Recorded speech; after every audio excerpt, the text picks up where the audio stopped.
Hello everyone, I am Shankar Mishra और आज हम स्टार्ट करने वाले हैं। आपको आज मैं बताऊंगा strategy to score 100 out of 100 in chemistry में आप किस तरीके से क्लास 12th में यदि आप हो और आपको केमिस्ट्री से डर लगता है और 2021 से 2022 की बात कर रहे हैं हम, और ये आपको डर लग रहा है केमिस्ट्री से, तो how to score 100 out of 100 in chemistry आज मैं आपको बताऊंगा। ओके, सो चलिए स्टार्ट करते हैं अपना वीडियो।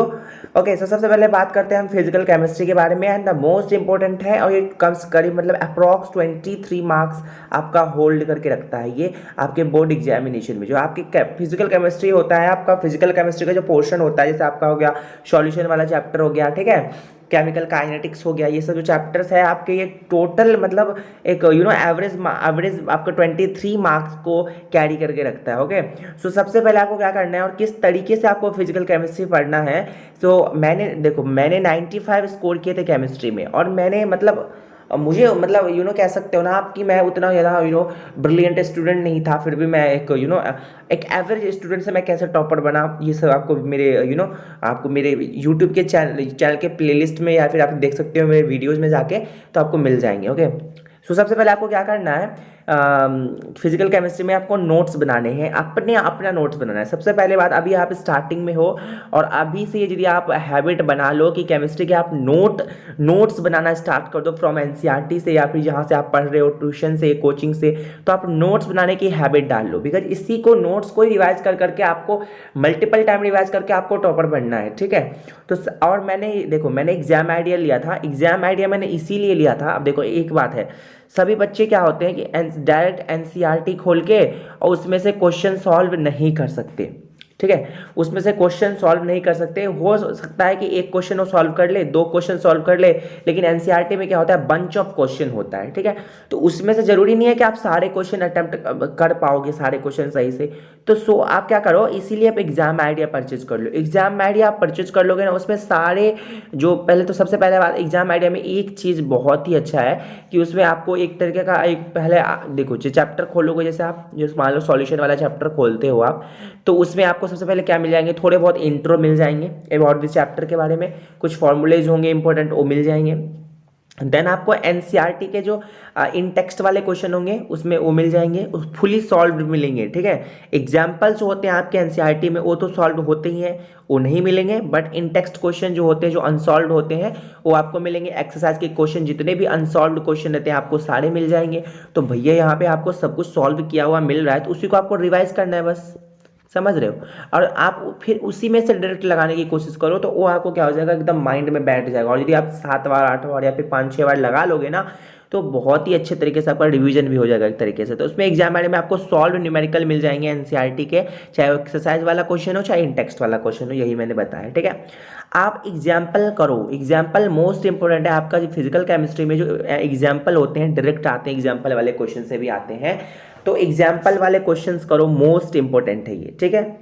और आपको क्या करने हैं, क्योंकि फिजिकल केमिस्ट्री उसमें आपको डेफिनेशन भी देखने हैं, ठीक है। जैसे कभी कभी पूछ लिया जाता है कि कोलराउच लॉ क्या होता है, ठीक है ना, फराडे लॉ पूछ लिया जाता है। तो इस तरीके से आपको डेफिनेशन भी याद रखने हैं और आपको न्यूमेरिकल साथ साथ करते ही जाने हैं। मोस्ट इंपॉर्टेंट फॉर्मूलाज भी याद रखने हैं, मैं आप बना भी दूंगा वीडियो, कोई टेंशन की बात नहीं है, मोस्ट इंपॉर्टेंट फॉर्मूला के ऊपर।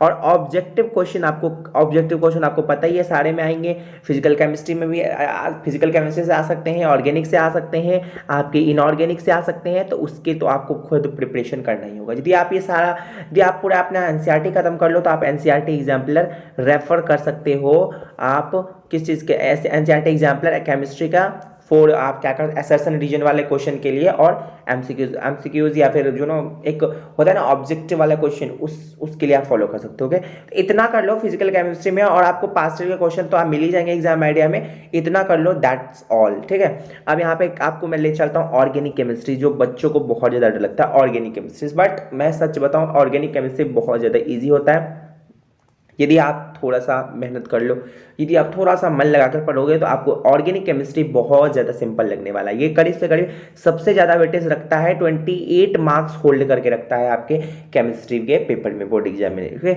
एनसीईआरटी तो आप बिल्कुल एक तरीके का रट लो, मैंने यहाँ पे रट लो इसीलिए लिखा है क्योंकि आपको क्या करना है, एनसीईआरटी इतने अच्छे से पढ़ लेना है कि आपको रट जाए, समझ रहे हो। एनसीईआरटी आपको इतने अच्छे से पढ़ लेना है एनसीईआरटी के चैप्टर्स को, बिकॉज उसको मतलब उसके एक्सरसाइज वाले क्वेश्चंस को, उसके इंटेक्स्ट क्वेश्चन को, उसके एग्जाम्पल वाले क्वेश्चन को, कि आपको वो हैबिट में आ जाए। समझ रहे हो? तो यही सब करना है। फिर आपको क्या करना है, एग्जाम आइडिया। एग्जाम आइडिया आपके पास होगा ही, उसमें आपको क्वेश्चन सॉल्व मिल जाएंगे, ठीक है, सॉल्व क्वेश्चन मिल जाएंगे, इंटेक्स्ट वाले और जो एक्सरसाइज वाले होंगे उसको आप सारे कर डालो। बिकॉज केमिस्ट्री एक ऐसा सब्जेक्ट है और मैथ एक ऐसा सब्जेक्ट है जिसमें से 80% आपका एनसीईआरटी आता है, करीब करीब कभी कभी तो 85 to 90% भी एनसीईआरटी आ जाता है, ठीक है। तो क्यों ना सबसे पहले हम एनसीईआरटी करें। जो अदर कुछ बच्चे क्या करते हैं, स्टार्ट से उनका बहुत ज़्यादा जोश हाई रहता है कि भैया मुझे तो फोड़ना है, मुझे तो 95% से अबव ही लाना है, और क्या करते हैं, रेफरेंस लेके बैठ जाते हैं शुरुआत से ही।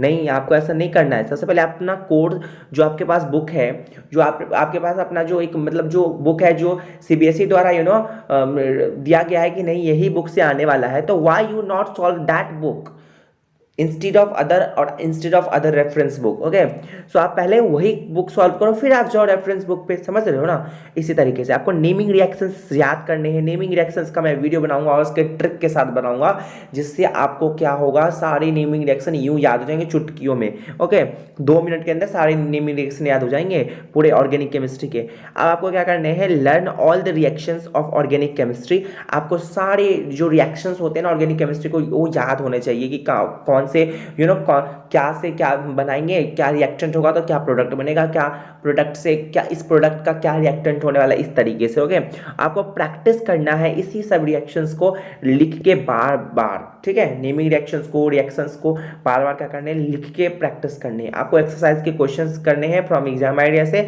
और एग्जाम्पल्स तो करने ही करने हैं, और इन टेक्स्ट क्वेश्चंस भी करने हैं, बिकॉज ये तीनों ही मिलके आपको क्या कराएंगे, 95 से अब दिलवाएंगे। ओके, सो अब आता है हम इनऑर्गेनिक केमिस्ट्री के बाद जो 90 मार्क्स होल्ड करके रखता है आपके केमिस्ट्री में, ठीक है। तो यहाँ पर सबसे पहले आपको भैया देखो, नोट्स आप क्या कर सकते हो, यहाँ पर नोट्स मैं बता देता हूँ।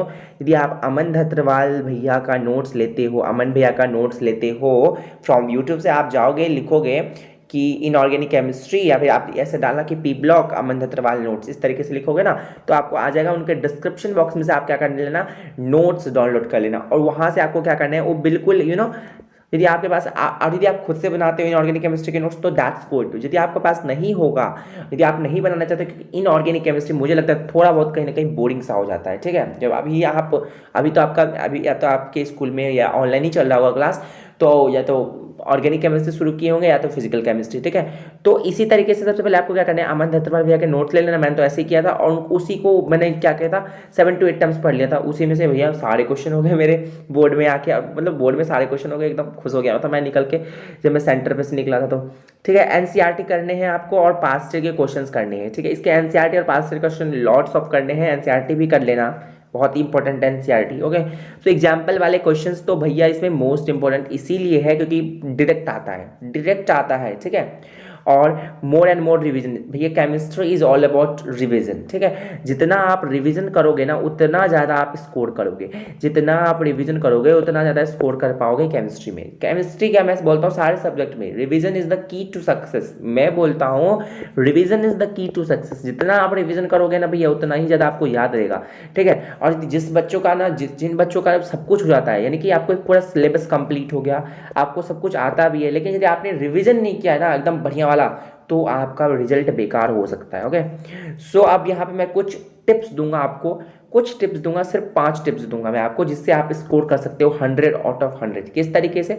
Stick with your syllabus. सबसे पहले आप अपने सिलेबस पे अडिग रहो, ठीक है। सबसे पहले आप अपने सिलेबस देखो, सिलेबस जितना सिलेबस में है, जो आपके सीबीएसई द्वारा रिलीज किया गया सिलेबस है, यदि आपने डाउनलोड नहीं किया तो कर लीजिए जाके, ठीक है।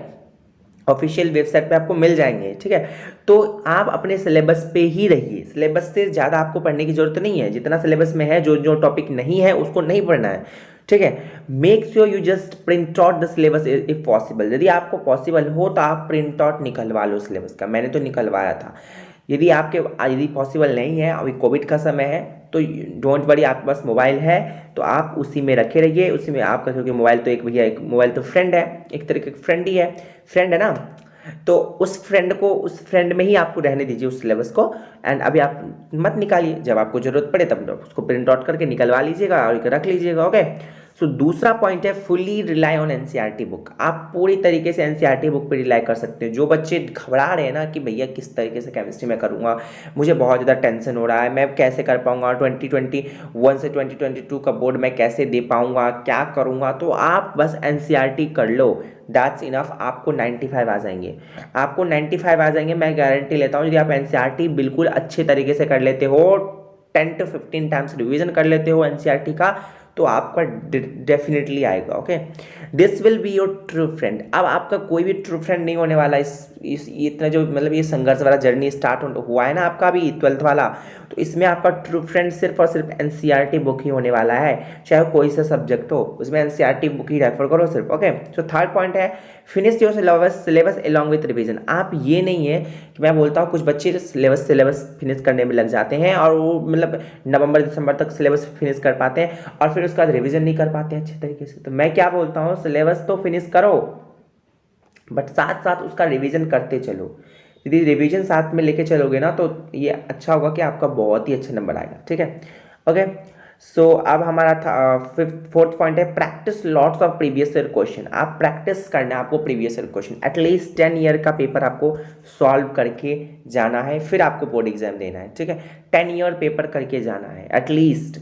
ठीक है, और आप यदि करना चाहो तो 15 ईयर्स का कर लो, बहुत ही अच्छा। यदि आपके पास टाइम हो तो एटलीस्ट 10 ईयर्स का तो कर ही लो। ओके, फिफ्थ है रिवीजन इज की टू सक्सेस। आपका रिवीजन जो है ना वही आपको सक्सेस दिलाएगा इसमें, और 95 प्लस मार्क्स दिलाएगा। कभी कभी 100 आपका आ सकता है यदि आपने बहुत ही ताबड़तोड़ वाला परफॉर्मेंस दिया है। तो मेरे 95 आए थे केमिस्ट्री में, तो आप सोच सकते हो कि यदि मैं आपको कुछ टिप्स दे रहा हूँ, कुछ बता रहा हूँ, तो अच्छा ही बता रहा हूँ।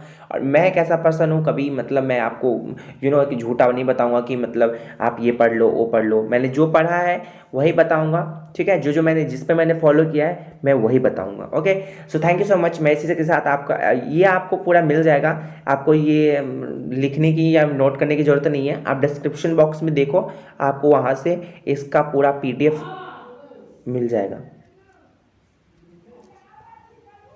आप वहाँ से डाउनलोड कर लीजिए। Okay, so thank you so much for watching this video. Please like if you like it then please like my videos. Okay, and आप मेरे चैनल को सब्सक्राइब कर सकते हैं। Thank you so much.